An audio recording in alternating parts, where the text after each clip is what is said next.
Ya, baik. Yang kedua, eh, saya sampaikan terima kasih untuk pimpinan ibadah dan pujian untuk memberikan waktu untuk saya pelayanan hari ini. Dan yang ketiga, mungkin ada sidang jemaat yang baru pertama datang hari ini untuk ibadah bersama kami jemaat di Gereja Baptis Yerusalem ini. Sampaikan selamat datang dan selamat beribadah.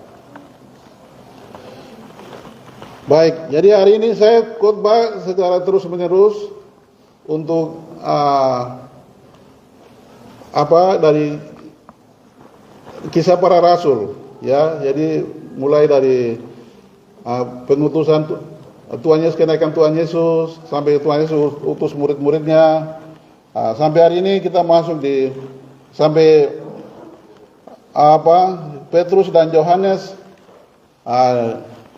ditangkap dan dinaikkan ke pengadilan agama, pengadilan tertinggi di Yerusalem saat itu. Karena apa? Karena mereka memberitakan Injil. Karena mereka menyembuhkan orang sakit, karena mereka banyak melakukan mujizat, sehingga saat itu agama sebagai orang Israel itu mereka mempunyai agama, yaitu agama Yahudi Judaisme. Ya, jadi orang Yahudi Judaisme itu mereka punya Alkitab itu Kejadian sampai dengan Maleakhi.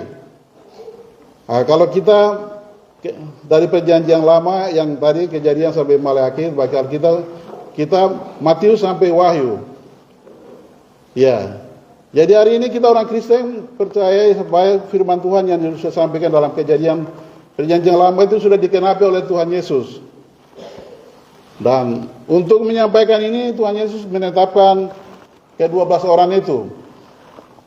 Dan hal ini yang mereka tidak tahu oleh agama mereka, yaitu agama Yahudi. Agama Yahudi itu, orang Yahudi itu mereka ibadah itu dengan sungguh-sungguh, sesuai dengan semua hukum yang diajarkan oleh Musa, ya. 10 hukum yang disampaikan di Keluaran pasal Keluaran pasal 20 ayat 1 sampai 17. Jadi di sana itu 10 hukum ini, di mana Tuhan sudah memberikan 4 hukum itu supaya orang Israel, orang Yahudi itu supaya mereka taati Tuhan secara pribadi dengan Tuhan, dengan masing-masing pribadi, ya. Jadi di sana diajarkan, akulah yang membawa kamu keluar dari tempat perbudakan, tanah di mana kamu dijajah, diperbudak, sehingga saya membawa kamu keluar dari tanah Mesir. Sehingga tidak boleh ada Allah lain yang kamu menyembah. Ini Tuhan taruh hukum pertama. Jangan ada padamu Allah lain. Ini Tuhan taruh hukum pertama. Ini orang Israel pegang teguh, dan mereka tidak mau menyembah yang lain-lain. Dan mereka tidak mau orang lain datang terus ibadah di gereja mereka, bait Allah mereka itu dengan nama lain, mereka khotbah di situ, mereka tidak mau. Makanya yang pertama itu mereka salibkan Tuhan Yesus, karena Tuhan Yesus sudah bilang, bait Allah ini saya runtuhkan dan saya akan bangun lagi hanya dalam waktu 3 hari, dia bilang. Tapi maksudnya adalah kematian dia itu akan merubah semua kepercayaan mereka, bahwa Tuhan Yesus datang untuk memberikan anugerah kepada mereka. Tapi orang Israel mereka pengertian lain, akhirnya sama mahkamah agama yang tadi kita baca ini sama, mereka putuskan Tuhan Yesus hukuman mati. Tetapi hari ini kita akan lihat mahkamah yang sama juga hari ini ditetapkan, Petrus dan Yohanes mereka tetapkan. Hukuman apa yang mereka tetapkan ini kita akan lihat sebentar. Ya, inilah orang Israel yang mereka taat kepada hukum-hukum Tuhan. Baru hukum Tuhan yang kedua adalah Keluaran pasal 20 ayat 3-4, ya. Itu dikatakan tidak boleh Allah lain, tidak boleh kamu membuat patung yang menyerupai apapun, yang ada di atas di langit, yang ada di bawah di bumi, yang ada di bawah bumi, di bawah langit, dan sujud menyembah kepadanya. Ini hukum kedua yang ditaati oleh orang Israel. Baru hukum ketiga saya sampaikan, tidak boleh menyebut nama Tuhan Allahmu dengan sembarangan. Ini hukum ketiga. Baru hukum keempat Tuhan sampaikan, Ingat dan kuduskanlah hari Sabat. Jadi hari Minggu itu harus datang, hari ibadat itu harus datang, tidak boleh kamu pergi. Karena Tuhan sudah memberikan 6 hari kita untuk bekerja untuk pekerjaan kita masing-masing. Jadi ini ada 4 hukum yang Tuhan tetapkan untuk membangun manusia pribadi dengan Tuhan. Nah, ini orang Israel betul-betul taati. Baru 1 hukum yang Tuhan tetapkan, hukum kelima itu supaya setiap kita manusia supaya menghormati orang tua. Keluaran pasal 20 ayat 12. Hormatilah ayahmu dan ibumu supaya umurmu panjang. Nah, ini Tuhan taruh 1 hukum saja untuk kita supaya hormati orang tua. Baru ya ada 5 hukum lagi Tuhan tetapkan supaya bagi kita mengatur dengan sesama, supaya kita baik dengan sesama. Ya. Tuhan tetapkan 5 hukum ini untuk mengatur kita dengan sesama yang lain. Mulai dari hukum ke-6, jangan membunuh. Maka Tuhan Yesus pun sempurnakan hukum jangan membunuh, jadi dia kasih turun lagi jangan marah. Karena kemarahan itu akan awal dari pembunuhan. Tuhan Yesus sempurnakan lagi. Jangan berzina. Nah, Tuhan Yesus sempurnakan lagi, siapa yang menginginkan melihat laki-laki atau perempuan atau sesuatu dan menginginkan sudah berzina, itu Tuhan Yesus sempurnakan lagi hukum ini, hukum yang tentang sesama ini. Baru hukum yang ke-8, jangan mencuri. Jadi kita tidak boleh mencuri, tapi kita harus bekerja keras. Dengan hasil kerja keras ini kita menikmati. Kalau kita memang inginkan itu kita minta. Oh, saya perlu ini, jadi mama saya bikin saya seperti itu. Ini hukum ke-8. Baru yang ke-9 itu baru tidak boleh fitnah, tidak boleh menjelekan, ya, jangan fitnah. Kita tidak boleh bicara orang sembarang. Karena kita orang itu kita marah itu tidak boleh. Karena kita marah sembarang, kita akan jadi hubungan kita dengan orang itu menjadi tidak baik. Baru yang terakhir adalah jangan inginkan punya sesama, jangan menginginkan istrinya, hambanya, atau inginkan rumahnya apapun. Jadi ini 10 hukum Tuhan ini yang ditetapkan ini orang Israel itu mereka pegang orang Yahudi. Dan mereka melakukan dengan setia, dengan hukum-hukum yang lain. Makanan yang mana mereka boleh makan dan yang tidak boleh makan, mereka lakukan betul-betul luar biasa.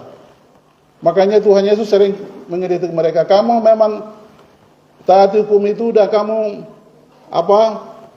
memang kelihatannya dari pakaian kamu kelihatan, tapi di dalam kehidupan kamu tidak lakukan. Nah, ini Tuhan Yesus sering kritik. Karena itu mereka dengan marah waktu itu mereka salibkan. Inilah hukum-hukum yang ditaati oleh orang Israel yang kita sebutkan. Dan hal seperti ini juga kita juga harus hari ini. Kenapa pentingnya kisah para rasul ini? Ini sama dengan awal penciptaan. Kalau kita kuasai penciptaan dan kejadian hari pertama Tuhan menciptakan apa sampai hari ke-6, baru hari ke-7 kita berhenti. Tapi kalau kita tidak kuasai kisah para rasul ini nanti sama juga kita nanti gagal. Makanya beberapa hari ini saya betul-betul siapkan khotbah ini supaya kita tuh kuat. Kuat dalam arti supaya kita tetap pegang firman Tuhan, kebenaran. Dan kebenaran itu selalu kita membelanya. Ketika kita membela kebenaran itu Tuhan sendiri akan membela kita. Walaupun ketika kita membela kebenaran kita jadi kena masalah, persoalan, Tuhanlah akan hadir, dia akan membantu membela kita. Karena kebenaran itu ditetapkan oleh Tuhan Yesus. Maka hari ini kita akan lihat di mana Petrus dan Yohanes ini mereka diadili, dinaikkan pengadilan karena mereka itu memberitakan Injil dan terlebih lagi mereka sembuhkan orang sakit. Ya, orang sakit ini firman Tuhan katakan dia sudah 40 tahun. 40 tahun dia sakit sejak lahir. Ya. Sejak lahir. Ya, saya baca, jangan sampai saya dibikin. Jadi saya harus baca firman Tuhan supaya ada buktinya. Buktinya dia sakitnya sejak lahir di sini. Ini yang kita sudah dengar. Petrus kisah para rasul pasal 3 ayat 1 sampai dengan yang ke-10. Petrus menyembuhkan orang lumpuh. Pada suatu hari menjelang waktu sembahyang, yaitu pukul 3 petang, naiklah Petrus dan Yohanes ke bait Allah. Di situ ada seorang laki-laki yang lumpuh sejak lahirnya. Jadi orang ini lumpuhnya sejak lahirnya. Jadi baru lahir bayi sudah lumpuh. Sejak lahirnya. Sehingga ia harus diusung. Tiap-tiap hari orang itu diletakkan dekat pintu gerbang Bait Allah. Jadi keluarganya itu setiap hari, bukan hanya besok hari ini istirahat, baru besok baru naik lagi, besok lusa istirahat, tidak, setiap hari. Setiap hari mereka pikul orang sakit ini bawa taruh di depan tempat masuk jemaat gereja ini atau Bait Allah saat itu. Supaya orang-orang yang datang ibadah itu mereka ada berkat, supaya mereka kasih dia, sehingga dia itu hidup dari uang itu. Nah, sejak itu orang ini ketemu dengan Petrus dan Yohanes. Ya, selanjutnya tiap-tiap hari orang itu diletakkan dekat pintu gerbang Bait Allah yang bernama Gerbang Indah untuk meminta sedekah kepada orang yang masuk ke dalam Bait Allah. Ayat 3, ketika orang itu melihat bahwa Petrus dan Yohanes hendak masuk ke dalam Bait Allah, ia meminta sedekah. Mereka menatap dia dan Petrus berkata, "Lihatlah kepada kami." Lalu orang itu menatap mereka dengan harapan akan mendapat sesuatu dari mereka. Tetapi Petrus berkata, "Emas dan perak tidak ada padaku, tetapi apa yang kupunyai kuberikan kepadamu. Demi nama Yesus Kristus, orang Nazaret itu, berjalanlah." Ane emas dan perak lekwe, karo 40 tahun dia nanai. Yesus yang dah tuna, yang baki yang dah tua negara, menegara. Gara-gara orang disembuhkan ini, orang lain itu ada yang terima, akhirnya banyak yang percaya. Wow, biar ini betul ini. Nama Yesus punya kuasa, akhirnya mereka banyak yang terima Tuhan Yesus. Ya, jadi itu. Jadi ayat dia orang ini. Jadi dari kisah kita bacaan tadi, Kisah Para Rasul pasal 4 ayat 22. Sebab orang yang disembuhkan oleh mujizat itu sudah lebih dari 40 tahun umurnya. Jadi selama 40 tahun itu juga orang sakit itu ada di depan Bait Allah. Dan hal ini orang-orang imam-imam, orang-orang Yahudi atau orang-orang Farisi tidak bisa sembuhkan. Walaupun orang sakit itu ada di itu. Tetapi hari ini hanya Petrus dan Yohanes masuk dengan nama Yesus, orang itu sembuh. Akhirnya orang ini karena disembuhkan, dia waktu itu ketika Yohanes dan Petrus ini dinaikkan di pengadilan, dia datang bersama mereka. Dia bilang mungkin begini, kenapa ini saya sudah disembuhkan, baru kenapa orang ini kamu salahkan lagi? Saya tadi sudah susah, saya tadi sudah menderita, baru hari ini mereka sudah sembuhkan saya, dengan kesembuhan saya ini kamu bawa orang-orang ini ke pengadilan. Mereka tidak salah seperti itu, baru dia ikut terus. Jadi seperti ayat Kisah Para Rasul 4 ayat 14. Tetap Kisah Para Rasul pasal 4 ayat 14. Tetapi karena mereka melihat orang yang disembuhkan itu berdiri di samping kedua rasul itu, mereka tidak dapat mengatakan apa-apa untuk membantahnya. Jadi ini orang yang memang menderita ini sudah disembuhkan. Sekarang dia sudah, keluarga sudah tidak menderita lagi, karena keluarga ini setiap hari mereka angkat, mereka pikul mungkin satu hari mungkin 4 orang, mereka pikul taruh di situ. Mereka sudah semua senang. Tapi bagi orang-orang Yahudi ini tidak bisa, mereka tidak bisa terima. Karena kalau mereka sembuhkan itu harus atas nama Allah, bukan atas nama Tuhan Yesus. Ini pengertian mereka begitu. Maka di Bait Allah itu ada kolam Bethesda. Kalau di situ orang-orang sakit itu biasa taruh di sana, supaya ada malaikat turun, siapa yang duluan masuk orang itu sembuh. Begitu. Atau waktu zaman Nabi dia doakan dia sembuh.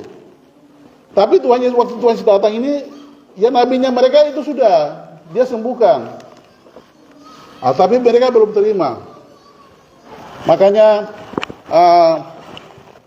mereka marah dan mereka naik pengadilan. Ya, jadi dan saya kasih tema,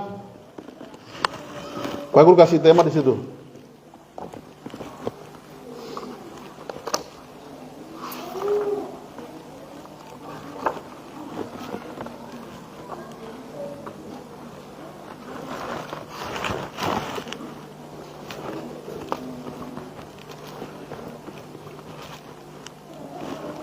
Jadi saya kasih tema, keputusan Tuhanlah tetap kita laksanakan.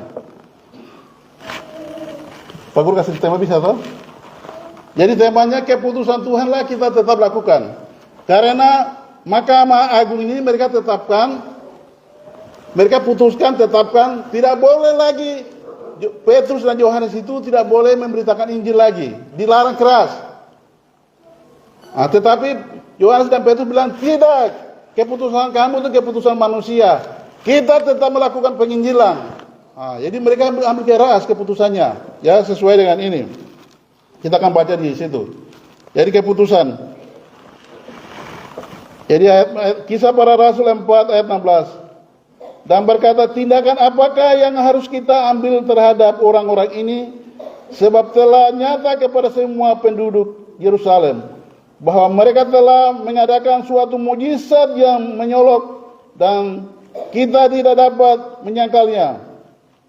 Tetapi supaya hal itu jangan makin luas tersiar di antara orang banyak, baiklah kita mengancam dan melarang mereka, supaya mereka jangan berbicara lagi dengan siapapun dalam nama itu, yaitu dalam nama Tuhan Yesus. Dan ayat 18, Kisah Para Rasul 4 ayat 8.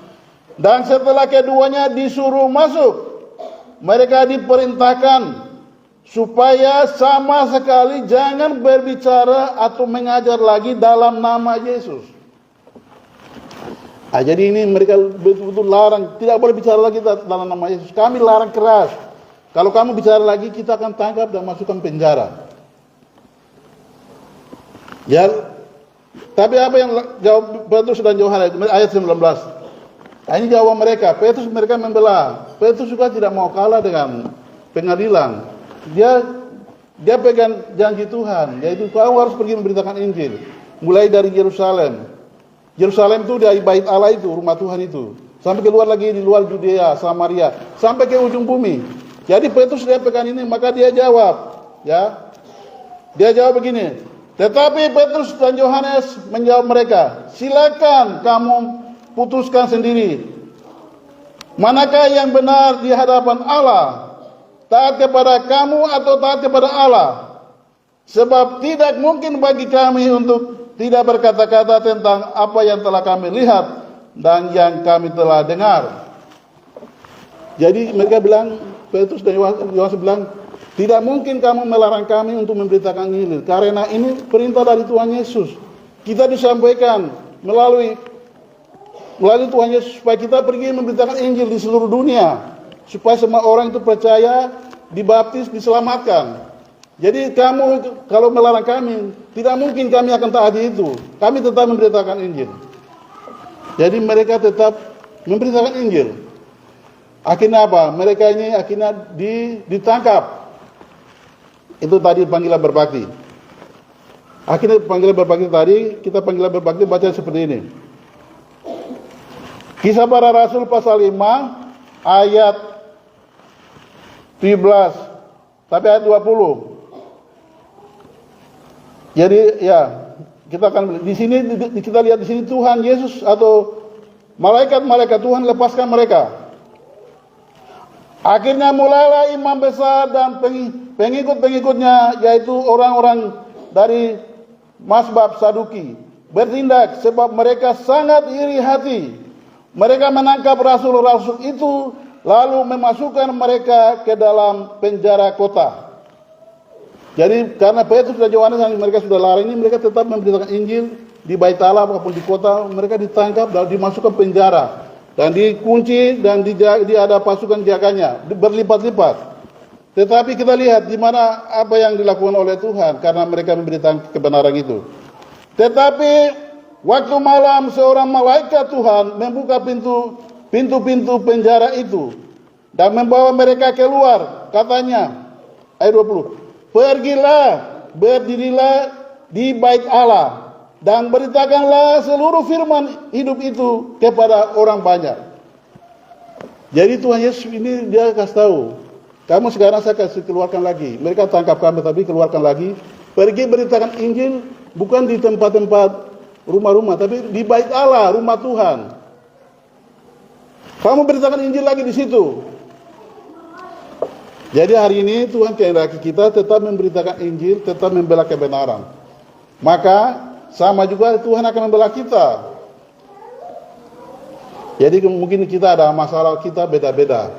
Hari ini Petrus dan Yohanes mereka dimasukkan pengadilan karena mereka memberitakan Injil. Tetapi hari ini juga mungkin kita ada masalah kan, karena masalah macam-macam juga kita bisa dimasukkan tahanan ke apa, tapi kita harus pegang kebenaran. Kalau kita salah ya kita harus salah. Kita masukkan penjara, kalau kita salah ya salah, ya toh. Ya. Jadi kita harus hidup bertanggung jawab, ya. Kita harus belajar hidup bertanggung jawab, hidup melakukan yang benar. Saya tidak mau orang tua laki-laki kawin baru istrinya tinggalkan kawin lagi. Tidak boleh. Itu kejahatan kemanusiaan, ya. Itu Anda harus dimasukkan penjara supaya Anda bertobat di sana. Itu paling kejahatan, tidak bagus. Karena kita orang baptis itu diajari bertanggung jawab. Kita harus tanggung jawab kan orang punya anak-anak. Ya, orang punya anak-anak kita harus tanggung jawab. Kalau kita sudah kawin, kita sudah tidur, mereka harus nikah. Ini pintu ini. Harus nikah, bertanggung jawab kepada siapa? Tuhan bilang pertama kita bertanggung jawab kepada Tuhan melalui 4 hukum tadi. Kita juga bertanggung jawab kepada orang tua melalui hukum kelima. Kita juga bertanggung jawab melalui 5 hukum tadi kepada sesama. Tuhan sudah taruh 3 hukum ini untuk mengatur itu. Maka tidak boleh kita sakiti satu sama yang lain, ya. Makanya kita sebelum kawin itu harus lihat dulu, ya. Harus kita beri keputusan. Oh, saya betul-betul saya akan tanggung jawab perempuan ini, saya tanggung jawabkan kepada Tuhan, orang tuanya, masyarakat, baru kita kawin, ya. Tidak boleh main-main ke orang punya anak kawin tinggal itu tidak boleh, itu orang gila kan? Itu tidak boleh. Saya setuju orang-orang begitu masukkan penjara, ditangkap. Jadi gitu. Jadi harus jangan nanti sampai hal-hal begitu baru kita masukkan penjara. Penjara itu mungkin tidak apa-apa, tapi harus kebenaran ini juga kita juga harus dimasukkan penjara karena kebenaran. Hari ini kita lihat. Oke. Jadi ini agak sangat marah karena kita sudah biasanya kita bikin gereja itu supaya semua orang itu tanggung jawab untuk supaya ikuti firman Tuhan, untuk menjadi pelaku firman Tuhan, tapi hanya kita biasa-biasa saja. Kita biasa-biasa saja, itu tidak boleh, ya. Gereja bilang jangan merokok, jangan mabuk, jangan makan pinang. Harus kita hidup harus tegas, ya. Jangan berjudi, kita jangan boleh berjudi, harus tegas. Itu tujuannya untuk selamatkan kita semua. Ya, jadi kembali lagi, itu sebabnya kasih tema keputusan Tuhan. Jadi Petrus dan Yohanes ini mereka pegang pada keputusan Tuhan. Walaupun mereka harus dipenjarakan, tapi keputusan Tuhan inilah mereka pegang. Sehingga karena pegang walaupun dimasukkan penjara, tapi Tuhan tetap keluarkan mereka. Toh, awan keputusan yang berat ni pigang pulang goret gorak. Aku ini malu ya roh penjara mambugi, umaru una biang gorak. Allah yang gua ada gini aja kok. Macam tadi Yohanes Petrus berala ni orang yang baka aku ini kaya maro penjara mambiar ko. Ali Yesus alana udi nari bonari umbiawan nari onda Allah ni orang kembali orang nari umbiar wara. To bari dira aku abu Allah ni nabi ni nabi ko to bari tantangan gaya masalah gaya hampir gaya ngebah gaya Allah ni gua ada gini ko. Ya biar kita kalau kita. Amin kah tidak? Ya amin. Jadi kita pegang kebenaran, banyak tantangan kita, tapi kita percaya itu akan selamat. Dan hari ini juga kita punya jemaat Wendana, beberapa orang mereka masuk DPR ini, calonkan DPR. Kita percaya kalau mereka itu untuk Tuhan, pasti mereka masuk. Ya, jadi mereka akan masuk. Yang penting kita berdoa dan mereka harus berjuang di bawah. Jadi gereja kita tetap berdoa, kita berjemaat ini supaya mereka masuk lagi. Karena tahun yang lalu kita doakan Wendana sudah jadi DPR, dia kembali bangun gereja lagi. Itu hasil doa kita. Kita berdoa, kita kasih suara.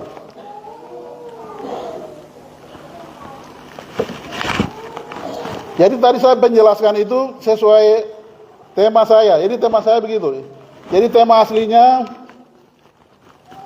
Petrus dan Yohanes di hadapan mahkamah agama. Ya, jadi Petrus dan Yohanes di mahkamah agama. Jadi Tapi mahkamah ini keputusan Petrus dan Yohanes itu ditetapkan tidak boleh memberitakan Injil. Atau tidak boleh sampai itu, akhirnya keputusan itu. Tapi Petrus dan Yohanes tetap melarang dan mereka memberitakan Injil. Maka hari ini juga sebagai kita anak-anak Tuhan, saya dari mimbar ini sampaikan supaya kita tetap menyampaikan firman Tuhan. Tidak ragu-ragu kita tegur orang mabuk. Tidak boleh mabuk-mabuk di sini, tidak boleh. Ya toh, kita sampaikan itu selamatkan. Karena kita mabuk terus, nanti mata kita jadi buta. Biasanya ada yang kalau tidak mati, biasanya mata jadi buta, orang mabuk terus. Kalau tidak, dia punya hartanya habis untuk buat mabuk. Karena itu tua-tua gereja yang ingatkan itu selamatkan kita. Kita kalau mabuk seperti itu. Ya, jadi itu saya sampaikan mungkin tema saja. Tapi bahan khotbahnya saya belum sampaikan. Tapi saya akan sampaikan singkat-singkatnya saja. Pertama, Petrus dan Yohanes, Kisah Para Rasul pasal 4. Jadi saya akan jelaskan ayat-ayat yang saya belum jelaskan. Kisah Para Rasul pasal 4 ayat 1, 2, dan 3. Ketika Petrus dan Yohanes sedang berbicara kepada orang banyak, mereka tiba-tiba didatangi imam-imam dan kepada pengawal bait Allah, serta orang-orang Saduki. Orang-orang itu sangat marah karena mereka mengajar orang banyak dan memberitakan bahwa dalam Yesus ada kebangkitan dari antara orang mati. Mereka ditangkap dan diserahkan ke dalam tahanan sampai keesokan harinya, karena hari telah malam. Ya, jadi hari itu Yohanes dan Petrus ini mereka lagi pelayanan di bait Allah itu, dan mereka sampaikan bahwa di dalam Yesus itu besok kamu mati tapi ada kebangkitan juga. Selain kamu Tuhan disembuhkan, ada kebangkitan. Kamu akan banyak berkat yang kamu terima, sampaikan seperti itu. Tapi orang-orang Saduki ini, orang-orang Yahudi ini, mereka datang marah, langsung tangkap dan mereka dimasukkan penjara. Ini yang bait pertama yang kita lihat. Baru yang keempat, tetapi di antara orang yang mendengar ajaran itu banyak yang menjadi percaya, sehingga jumlah mereka menjadi kira-kira 5.000 orang laki-laki. Jadi di sini ada dua kubu. Jadi ada orang-orang yang tolak ini, mereka kubu dari kepala-kepala gereja, imam-imam, mereka dan orang-orang yang lain itu mereka tolak. Tetapi banyak juga yang terima Injil ini, yaitu mereka bilang jumlah sudah 5.000 orang. Ya, jadi kita akan melihat Tuhan Yesus hanya waktu itu pilih 12 orang. 12 orang ini akan lagi bertambah jadi 100 orang. Kita baca dalam Kisah Para Rasul ayat 14-15 itu sudah jadi 100 orang. Setelah itu kita seterusnya Kisah Para Rasul pasal 2, setelah mereka dipenuhi oleh Roh Kudus, Petrus khotbah lagi, jumlah mereka itu sudah 3.000 orang. Dan sekarang ini Petrus dan Yohanes khotbah lagi sudah jadi 5.000 orang. Kalau 5.000 orang maka gereja ini kalau 5.000 orang ini tidak cukup. 5.000 orang itu kayak kita bikin bangun gereja kayak stadion sepak bola. Baru orang 5.000 orang itu bisa nyambung situ. Kenapa jadi orang bertambah terus? Karena Roh Kudus, Petrus dan Yohanes ini mereka dipenuhi oleh Roh Kudus sehingga mereka menyampaikan, sehingga jumlah orang bertambah terus. Terus sekarang sampai hari ini berapa manusia sampai tahun 2023 ini? 2023 ini kita jumlah penduduk di dunia ini kurang lebihnya 7 miliar 888 orang. Dari itu sekarang orang Kristen itu ada 2 miliar 500 sekian ada sekarang. Jadi dari 12 orang, dari 100 orang, dari 300.000 orang, 5.000 orang sekarang sudah jadi 2 miliar 500 orang. Dan ini sesuai firman Tuhan. Dari 2 miliar orang ini harus kita juga memberitakan Injil sampai 7.000 orang, 7 miliar ini semua orang percaya. Baru Tuhan Yesus akan datang. Karena itu Tuhan Yesus sudah bilang begitu. Hari dan jam tidak tahu, tapi Injil ini akan disampaikan ke seluruh dunia. Semua orang bersaksi bahwa Yesus adalah juru selamat, maka akan jadi tiba saatnya Tuhan Yesus akan datang. Itu Tuhan Yesus sudah sampaikan begitu. Sudah jelas di dalam Injil Matius pasal 24 ayat 14 sampaikan bahwa Injil ini akan sampaikan seluruh dunia. Semua orang percaya baru Tuhan Yesus akan datang. Tapi Injil ini belum sampaikan orang lain belum dengar, Tuhan Yesus tidak mau datang. Karena apa? Tuhan Yesus tidak mau orang lain itu masuk neraka. Karena itu hari ini kita bersyukur karena kita sudah menerima Injil. Karena misionaris begitu datang, mereka penginjilan di kita di atas. Jadi kita juga termasuk orang yang bersyukur karena penginjilan masuk di kita pada daerah ini, baik di Kimi.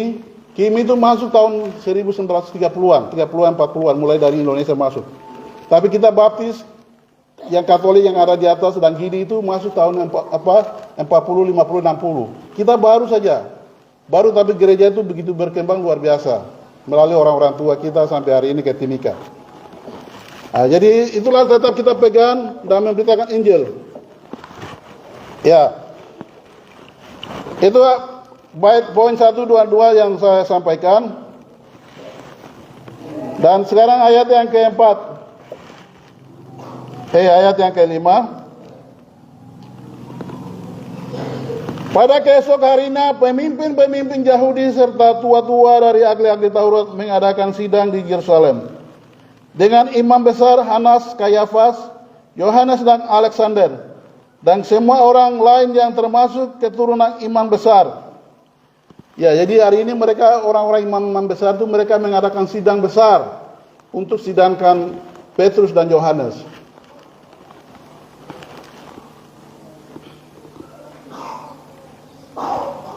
Ayat 7, lalu Petrus dan Yohanes dihadapkan kepada sidang itu dan mulai diperiksa dengan pertanyaan ini, dengan kuasa manakah atau dalam nama siapakah kamu bertindak demikian ini?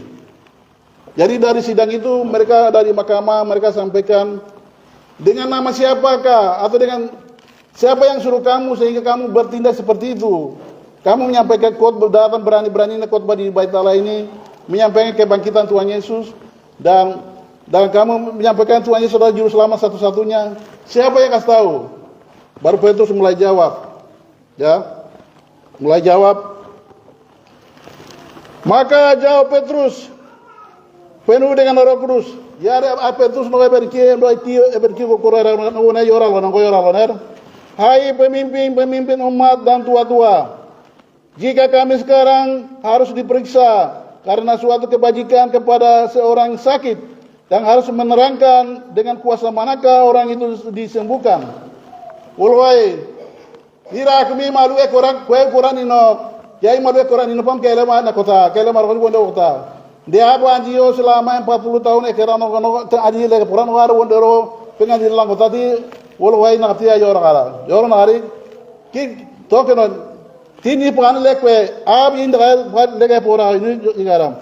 Maka ketahuilah oleh kamu sekalian dan oleh seluruh umat Israel. Tingino kiro boarer, aku Israel menolak begini, lipi ni bo, kini nuan ni bo nuyor garam.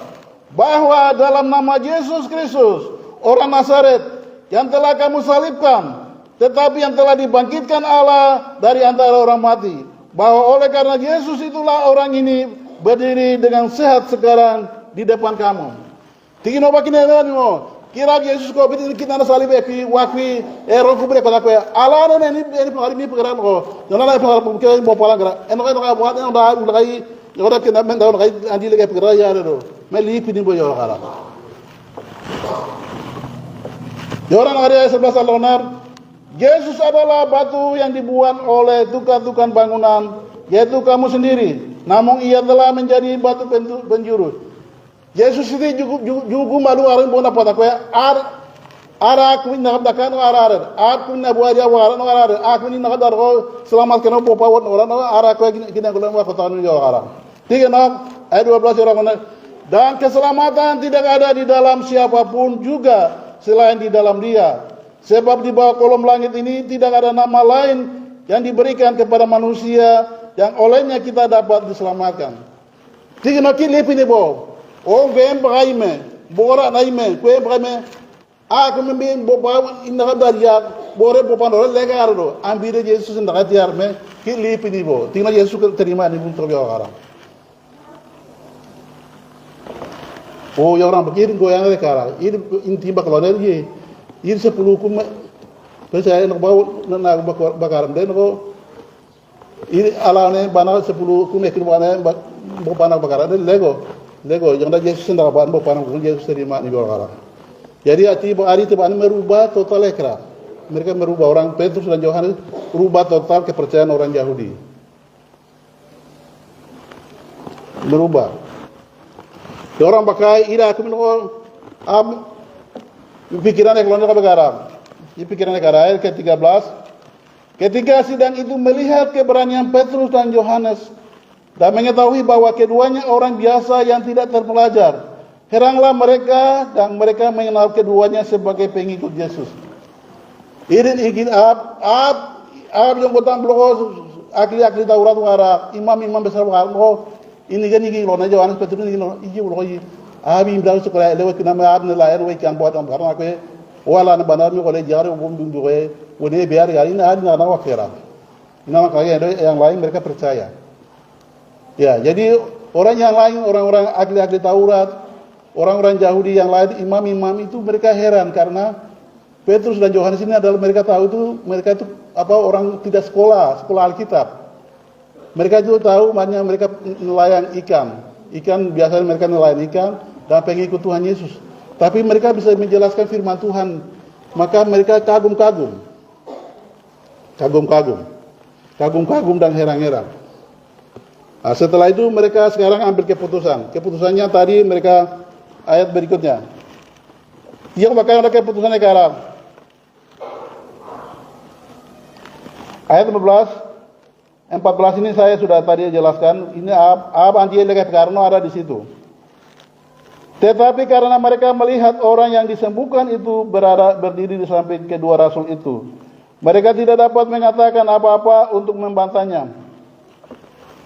Ari jom bakaje wone be ari ko me wo ini ni wone geba me lawan dia be ari ko me aba di lege ngargo bono arba di te karo lege karan ni marno ga min ko no jon ari onda keputusan ko bono ari keputusan negara.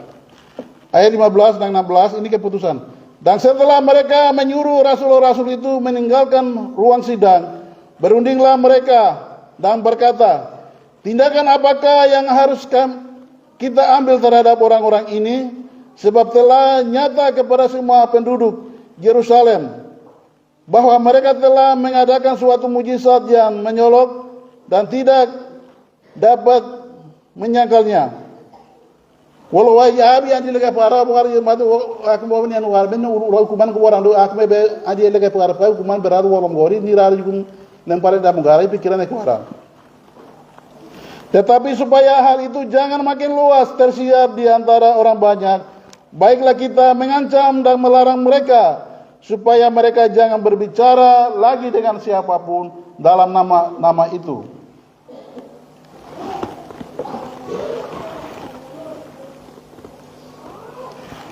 Nah, jadi keputusannya tiar. Jadi joror obare kota ko nda pratia bu kuliah kota kara me ko lu ne Jesus nda bala joran na ko jora ko Yohanes Petrus ngonen ki jorane na bi rati ki kino ne ba ko jira la ne nda rati Jesus ne eber ki ura wa kano satu kisah para rasul pasal 1 ayat 8 kalau Roh Kudus turun, kamu akan memberitakan Injil dari Yerusalem, Judea, Samaria sampai ke ujung bumi. Sudah tiada orang ada kumen, kijong data tiada di negara. Jauh negara yang ada pelayanan negara ada negara. Mereka ada kesimpulan itu kabar. Mereka lalu nak tinggal baik nak mana orang dari negara. Mana baik nak banyak kau mana masalah apapun, ya masalah keluarga, masalah apapun. Kalau masalah tanah ini juga kalau itu kita benar, tetap Tuhan jaga kita. Tuhan memelihara kita. Jadi tetap kita pegang yang benar itu. Bahkan kita lakukan.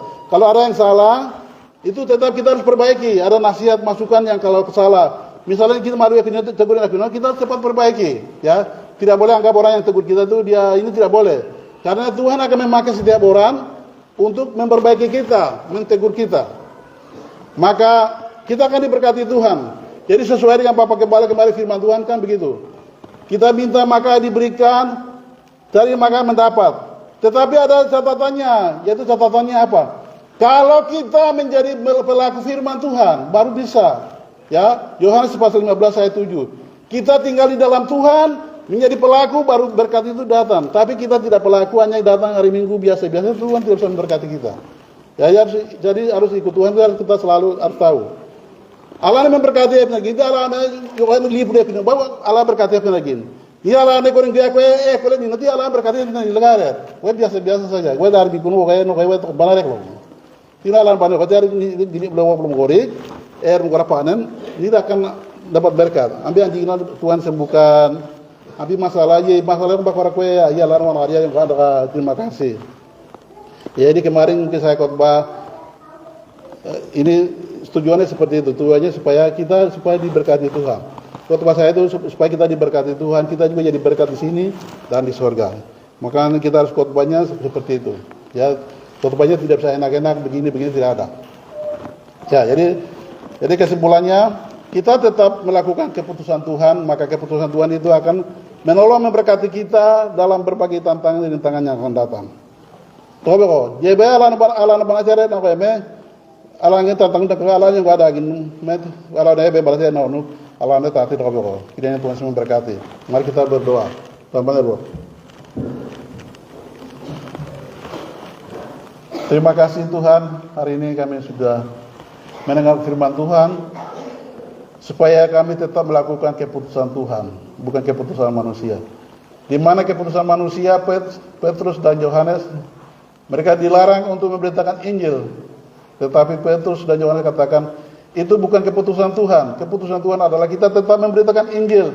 Orang sakit kami harus sembuhkan, orang lumpuh harus kita sembuhkan berjalan, dan orang sakit harus kita doakan. Dan berita Injil harus kita sampaikan, supaya semua manusia diselamatkan. Dan firman Tuhan ini akan menjadi satu kekuatan bagi kami semua. Kiranya Tuhan berkati kami semua. Jemaat Tuhan yang hadir hari ini, Tuhan, kalau mereka sudah aminkan firman ini, Tuhan, Engkau jamah mereka, Engkau memberkati kami semua. Dan tolong kami, firman Tuhan itu kami simpan dalam hati kami, dan kami melakukannya. Sehingga kami akan jadi berkat bagi keluarga kami, anak-anak kami, gereja kami, dimanapun kehidupan kami bekerja. Kiranya Tuhan juga memberkati untuk kondisi Papua yang ada, keamanan yang ada ke dalam tangan Tuhan ini. Semua orang Papua yang ada di sini, baik masyarakat Papua maupun masyarakat pendatang ada, kiranya Tuhan pertolongan yang sama yang Kau berikan. Terima kasih Tuhan, terima kasih. Terima kasih untuk firman Tuhan. Dalam nama Yesus kami berdoa. Haleluya. Amin. Ya, waktu saya kembalikan ke pimpinan ibadah dan pujian.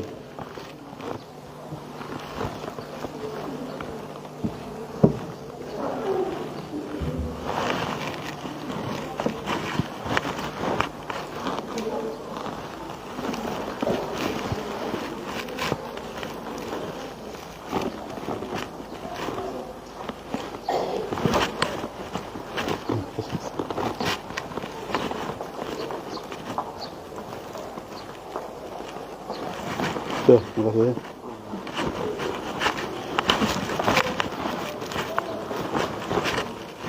Ini paling guys.